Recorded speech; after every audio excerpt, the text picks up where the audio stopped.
Comment maintenir une peau éclatante avec un glow qui dure dans le temps, même avec des routines allégées au quotidien? C'est la question à laquelle je vais te répondre dans cette vidéo.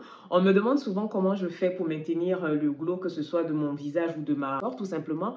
Et ces trois petites étapes que j'ai mis en place au quotidien, c'est valable pour la peau du corps, c'est valable pour la peau du visage aussi et je vais te les partager. C'est vraiment des étapes simples. À chaque fois, je vais essayer de te mettre à l'image des exemples de produits que tu pourras utiliser chez toi qui vont te faire du bien. Hey Megle Mama, j'espère que vous allez bien. Moi, je suis contente de vous retrouver pour cette nouvelle vidéo où on va parler de soins de la peau, d'éclat, de glow, vous-même vous connaissez. Si vous passez ici pour la première fois, vous êtes chez Antifouet. Ici, on parle de soins de la peau, on parle de mindset maternel, on parle de se prioriser en tant que maman pour être épanouie au quotidien. Si ce sont des sujets qui te parlent, si ce sont des sujets qui résonnent en toi, je t'invite à t'abonner et à activer la cloche de notification pour ne pas rater nos vidéos. Pour la majorité des femmes, c'est déjà difficile de prendre soin de sa peau. C'est pas évident tous les jours quand on ne sait pas comment faire.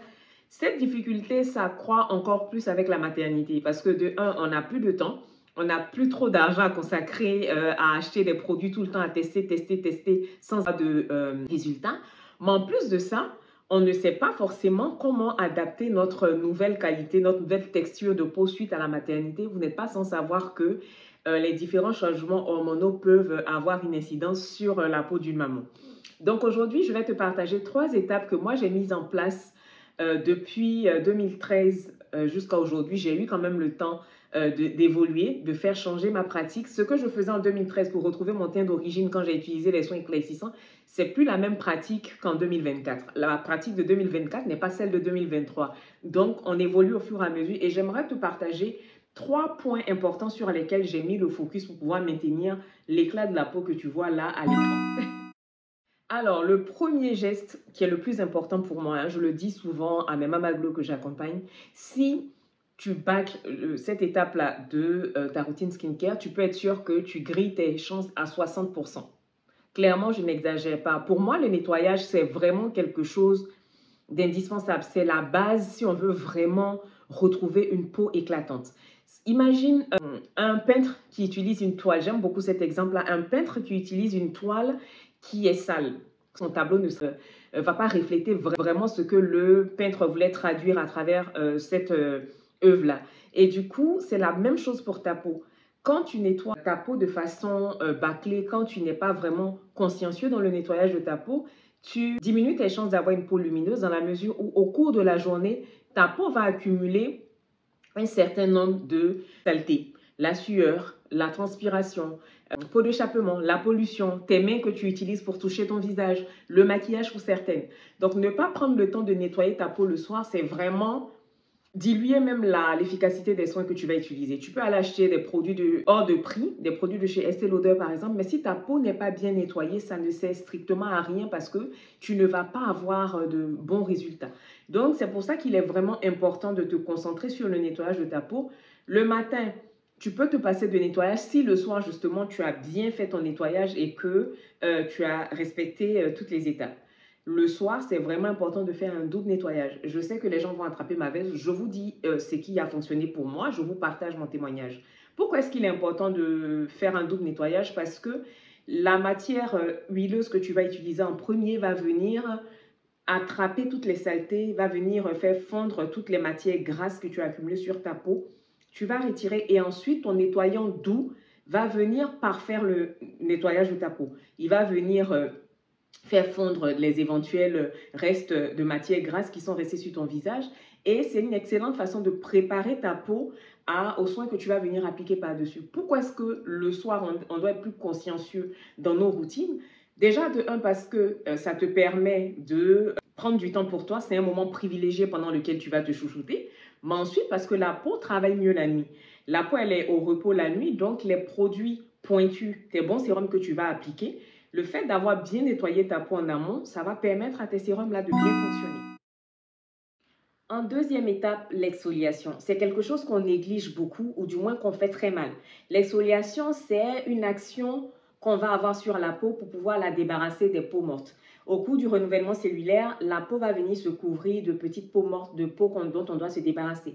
Donc, si tu ne fais pas d'exfoliation, que ça doit se faire naturellement, ça ne se fait pas vite et c'est ce qui fait que des fois, vous avez des petites plaques sur la peau, vous voyez un peu comme si vous avez des poussières sur la peau. Ce sont des peaux mortes dont vous devez vous débarrasser.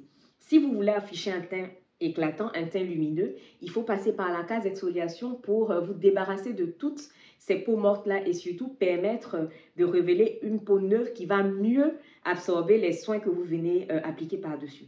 J'ai dit en introduction de mon propos que pour certaines personnes, vous réalisez mal l'exfoliation. Ça veut dire que vous allez le faire soit trop souvent, soit utiliser des soins qui ne sont pas adaptés à votre type de peau, donc des soins qui sont trop abrasifs ou des soins qui sont trop concentrés en actif pour celles qui vont utiliser par exemple l'exfoliation chimique. Donc, c'est un game changer pour le soin de la peau, pour la santé de votre peau. Mais si vous ne faites pas attention, si vous ne savez pas choisir vos produits, vous allez avoir l'effet contraire. Ça veut dire qu'une peau surexfoliée, vous allez avoir votre barrière cutanée qui est déséquilibrée. Et une barrière cutanée qui est déséquilibrée, c'est une peau qui n'est plus en bonne santé, qui n'est plus capable de se défendre face aux agressions extérieures et qui va être perméable à toutes les bactéries qui passent. Et vous allez avoir plein de petits soucis cutanés. Donc, c'est vraiment important s'exfolier la peau, mais il faut le faire de la bonne façon et surtout, il faut choisir les bons produits pour vous accompagner.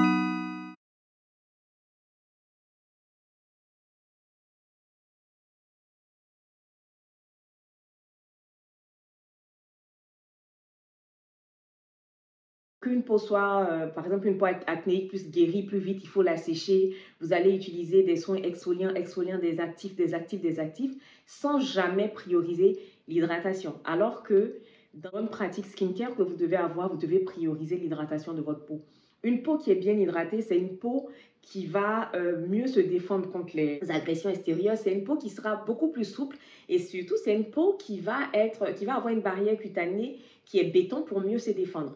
Donc, c'est important d'utiliser des soins adaptés à votre type de peau. Mais des fois aussi, vous pouvez utiliser des soins plus riches. Un soin plus riche, ce n'est pas forcément un soin qui a plus de gras, mais ça va être par exemple dans le choix des actifs. Moi, j'aime beaucoup les crèmes avec du panthénol, de la vitamine B5, avec des peptides, des céramides. Ce sont des petits ingrédients comme ça que vous devez regarder. Avec la teneur aussi en glycérine, ça peut être très important. Et c'est ce qui va venir vous aider à tenir une barrière cutanée très en forme et tout.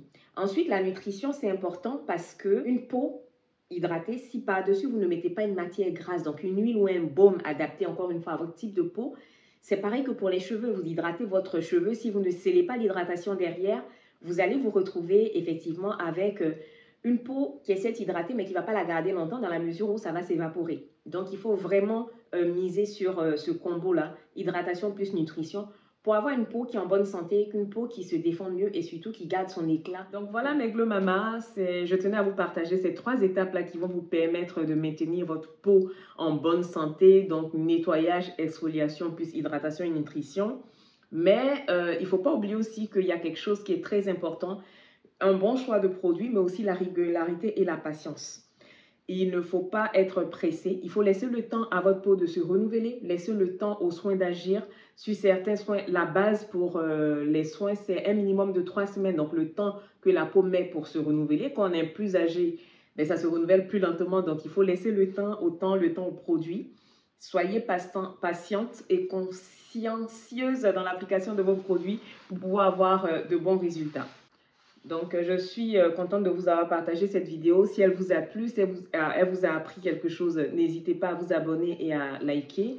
N'hésitez pas aussi à la partager à quelqu'un d'autre qui peut avoir besoin de solutions en ce moment, qui est en train de struggle avec sa peau. Je vous dis à bientôt pour une nouvelle vidéo. Mouah.